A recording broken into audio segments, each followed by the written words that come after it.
Halo teman-teman, berjumpa lagi dengan saya Brother Phil. Kali ini kita akan menjawab pertanyaan Bang Kipli dalam sebuah diskusi dengan Oten. Sepertinya Oten kewalahan dalam menjawab pertanyaan Bang Kipli. Saya pikir pertanyaan ini harus dijawab. Sebelum kita jawab, kita saksikan dulu pertanyaannya berikut.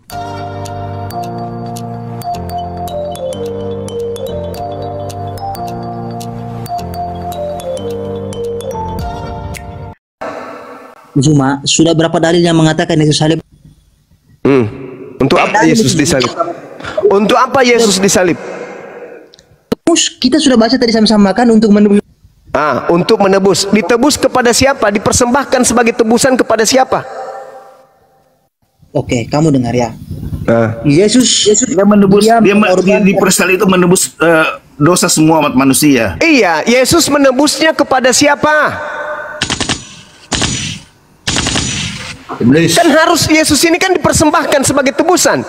Kalian persembahkan Yesus kepada siapa? Proses salib itu menjadi proses pada umat manusia. darah tercurah dan Apa pula pada umat manusia? Manusia mana minta tebusan darah, kucluk? Kami. Kamu minta darah manusia. Kami tidak meminta, tetapi tidak ada korban, tidak cerita korban di ajaran kekristenan. Apa pula tidak ada korban? Jadi Yesus itu apa? Sekarang saya tanya, kalau Kristen mempersembahkan Yesus sebagai korban, itu dipersembahkan kepada siapa? Karena Tuhannya Bani Israel tidak mau persembahan manusia. Nah, ternyata terbukti Yesus itu dipersembahkan. Pertanyaan saya, Yesus dipersembahkan kepada siapa? Kita baru saja mendengarkan pertanyaan Bang Kipli, di mana dia bertanya, Yesus menebus manusia kepada siapa? Lalu oknum dari Oten ini katakan kepada manusia, ada yang nyeletuk iblis.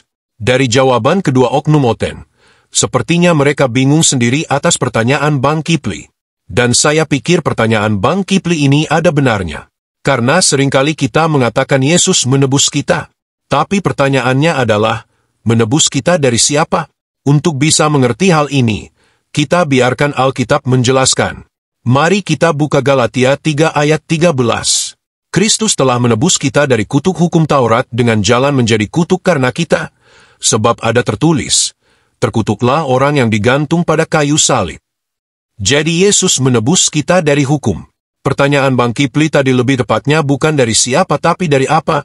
Karena hukum itu bukan manusia. Kenapa Yesus menebus kita dari kutuk hukum? Karena hukum menuntut penurutan yang sempurna tanpa cacat. Karena kita semua, yang diawali oleh nenek moyang kita Adam dan Hawa tidak taat pada perintah Tuhan. Makanya kita semua manusia kena kutuk. Karena tidak satu pun dari kita bisa menaati hukum dengan sempurna seperti yang dikatakan dalam Galatia 3 ayat 10. Karena semua orang, yang hidup dari pekerjaan hukum Taurat, berada di bawah kutuk. Sebab ada tertulis, terkutuklah orang yang tidak setia melakukan segala sesuatu yang tertulis dalam kitab hukum Taurat. Jadi semua manusia terkutuk, karena tidak setia melakukan hukum. Apa upah dari ketidaktaatan atas hukum menurut Alkitab? Kita buka 1 Yohanes 3 ayat 4. Setiap orang yang berbuat dosa, melanggar juga hukum Allah, sebab dosa ialah pelanggaran hukum Allah. Jadi dosa adalah ketidaktaatan atas hukum. Dan apa akibat atau upah dari dosa? Roma 6 ayat 23. Sebab upah dosa ialah maut. Tetapi karunia Allah ialah hidup yang kekal dalam Kristus Yesus, Tuhan kita. Jadi semua kita harusnya mengalami maut atau kematian kekal. Tapi kasih karunia Allah yang menyelamatkan melalui Yesus. Yohanes 3 ayat 16. Karena begitu besar kasih Allah akan dunia ini, sehingga ia telah mengaruniakan anaknya yang tunggal, supaya setiap orang yang percaya kepadanya tidak binasa, melainkan beroleh hidup yang kekal. Apa yang Yesus lakukan sehingga kita dibenarkan? Roma 5 ayat 17-19. Sebab, jika oleh dosa satu orang, maut telah berkuasa oleh satu orang itu, maka lebih benar lagi mereka, yang telah menerima kelimpahan kasih karunia dan anugerah kebenaran, akan hidup dan berkuasa oleh karena satu orang itu, yaitu Yesus Kristus. Sebab itu, sama seperti oleh satu pelanggaran semua orang beroleh penghukuman, demikian pula oleh satu perbuatan kebenaran semua orang beroleh pembenaran untuk hidup. Jadi sama seperti oleh ketidaktaatan satu orang semua orang telah menjadi orang berdosa, demikian pula oleh ketaatan satu orang semua orang menjadi orang benar. Jadi, kita semua yang percaya pada Yesus akan dibenarkan oleh karena ketaatan Yesus atas hukum. Lalu bagaimana dengan salib? Apakah hukum menuntut korban darah manusia? Tentu saja tidak. Lalu kenapa Yesus disalib? Justru karena kehidupan yang suci dan taat pada hukum. Tercatat dalam Filipi 2 ayat 8. Dan dalam keadaan sebagai manusia, ia telah merendahkan dirinya dan taat sampai mati, bahkan sampai mati di kayu salib. Dalam ketaatannya sebagai manusia, Yesus taat sampai mati demi saya dan saudara. Jika Yesus datang untuk hidup taat atas hukum, tentunya setan akan berusaha membuat Yesus tidak taat, dengan cara mencoba Yesus agar berdosa. Dan pencobaan terakhir adalah pencobaan salib, yang tujuannya agar Yesus menyerah hidup taat atas hukum.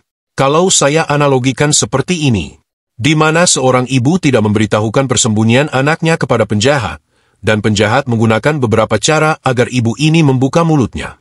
Semua cara sudah dilakukan tapi ibu ini tetap tidak membuka mulut. Cara terakhir penjahat adalah dengan penyiksaan sampai mati. Yang dilakukan ibu itu adalah tetap melindungi keberadaan anaknya meski nyawanya sendiri jadi taruhannya. Seperti itulah kira-kira yang Yesus lakukan untuk kita. Setan berusaha membuat Yesus jatuh dalam dosa. Dan jika Yesus jatuh dalam dosa, artinya Yesus menjadi sama tidak taat dengan Adam dan keturunannya. Sementara tujuan Yesus datang ke dunia untuk melakukan tuntutan hukum yang gagal dilakukan Adam dan keturunannya. Jadi, berbagai cara setan berusaha membuat Yesus jatuh dalam dosa, tetapi dia gagal. Dan pada akhirnya setan menggunakan instrumennya, seperti para ahli Taurat, Yudas, orang Farisi dan orang Roma untuk membuat Yesus menyerah dalam ketaatannya. Kalau kita lihat, ciri dari pencobaan setan pada Yesus terlihat pada kalimat berikut. Kalau kita baca dalam Matius 4 dan Lukas 4, setan selalu mengatakan jika engkau anak Allah lakukan ini dan itu. Kalimat yang sama juga terdengar saat Yesus disalib. Matius 27 ayat 40. Mereka berkata, "Hai engkau yang mau merubuhkan bait suci dan mau membangunnya kembali dalam 3 hari. Selamatkanlah dirimu jikalau engkau anak Allah, turunlah dari salib itu." Teman-teman lihat, kalimat yang sama berulang, yaitu jika engkau anak Allah. Kita dapat simpulkan bahwa di balik dari semuanya itu adalah iblis atau setan, yang tujuannya membuat Yesus menyerah untuk taat. Bukan cuma orang banyak dikuasai iblis, bahkan muridnya pun dikuasainya. Tercatat dalam Yohanes 13 ayat 2. Mereka sedang makan bersama, dan iblis telah membisikkan rencana dalam hati Yudas Iskariot, anak Simon, untuk mengkhianati dia. Ketika Yesus mati disalib, apakah setan menang? Tentu saja tidak, karena tujuan setan bukan untuk membuat Yesus mati, tapi membuat Yesus menyerah untuk taat. Kalau Yesus tidak taat sama seperti Adam dan keturunannya, kita tidak bisa dibenarkan. Karena Roma 5 ayat 19 tadi katakan, demikian pula oleh ketaatan satu orang semua orang menjadi orang benar. Jadi pengorbanan Yesus disalib tidak sama dengan pengorbanan manusia yang dilarang Tuhan dalam perjanjian lama. Yesus mengorbankan dirinya dan tidak menyerah atas dosa. Sementara pengorbanan manusia dalam konsep pagan dalam perjanjian lama, di mana anak laki-laki dan perempuan dipersembahkan dalam api untuk menyenangkan dewa mereka. Sementara pengorbanan Yesus justru untuk menunjukkan kesetiaan atas hukum yang harus ditaati. Itulah sebabnya dalam Filipi 2 ayat 8 dikatakan, Yesus taat sampai mati. Artinya meski mati jadi taruhannya, Yesus memilih tetap taat, demi saya dan saudara. Jadi Yesus tidak serta-merta datang untuk mati. Kematiannya adalah konsekuensi dari kehidupannya yang suci dan taat atas hukum. Mari kita pertanyakan pertanyaan yang sama kepada Bang Kipli.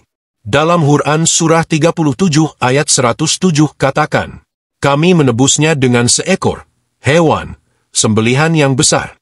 Konteks ayat ini adalah, Ibrahim disuruh mempersembahkan anaknya.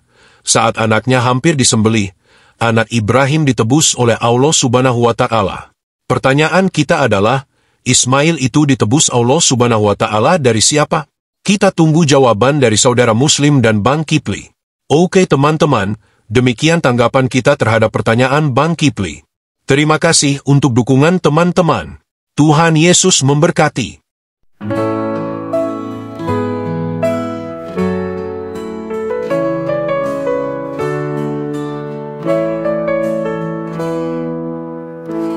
Janganlah hendaknya kamu kuati tentang apapun juga, nyatakan dalam segala hal keinginanmu kepada Tuhan dalam doa dan permohonan dengan ucapan syukur. Segala perkara dapat kita tanggung di dalam Dia yang memberi kita kekuatan. Bersukacita senantiasa dalam Tuhan. Sekali lagi ku katakan, bersukacitalah. Tuhan kita akan memenuhi segala keperluanmu menurut kekayaan dan kemuliaannya dalam Kristus Yesus. Dimuliakanlah Allah dan Bapa kita selama-lamanya. Segala perkara dapat kita tanggung di dalam Dia yang memberi kita kekuatan. Bersukacita senantiasa dalam Tuhan. Sekali lagi ku katakan, bersukacita. Kita akan memenuhi segala keperluanmu menurut kekayaan dan kemuliaannya dalam Kristus Yesus. Dimuliakanlah Allah dan Bapa kita selama-lamanya. Segala perkara dapat kita tanggung di dalam Dia yang memberi kita kekuatan. Bersukacita senantiasa dalam Tuhan. Sekali lagi ku katakan, bersukacitalah. Sekali lagi ku katakan, bersukacitalah.